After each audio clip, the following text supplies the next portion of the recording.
Good day, everyone. Our today's nugget is titled Run It Well, and our text is taken from 1 Corinthians chapter 9, verse 24. Know ye not that they which run in a race run hard, but one receiveth the prize? So run that ye may obtain. This implies life is a spiritual race, not a sprint, but a marathon. Many start strong, but only those who endure to the end receive the prize. The Apostle Paul reminds us that we must run with purpose, not aimlessly. This race is not about earthly success or recognition. It is about finishing faithfully and receiving eternal life in Christ. Along the way, distraction and discouragement will try to slow you down, but keep your eyes fixed on Jesus, your coach, your strength, and your finish line. It gives race to run and power to endure. True victory is not measured by speed, but by faithfulness. Keep pressing forward, even when the journey feels long. The prize awaits those who refuse to quit.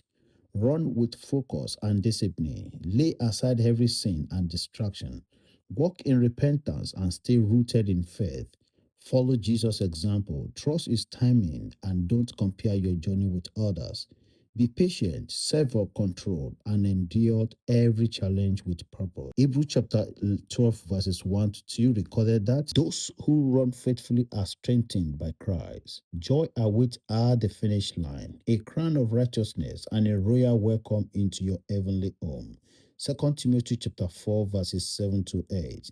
And our nugget is it's not how fast you start, but how faithfully you finish. Keep your eyes on Jesus, the author and finisher of your faith.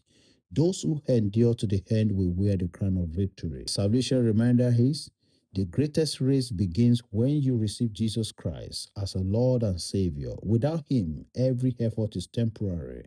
When you invite Him into your life, He forgives your sin, gives you strength to the journey, and walks beside you to the finish line. And our prayer is, Lord Jesus, I thank you for loving me. I believe you died for my sin and rose again to give me new life. Today, I surrender my heart to you. Forgive me, cleanse me, and make me yours. From today, I receive you as my personal Lord and Savior. Amen. Have a great day.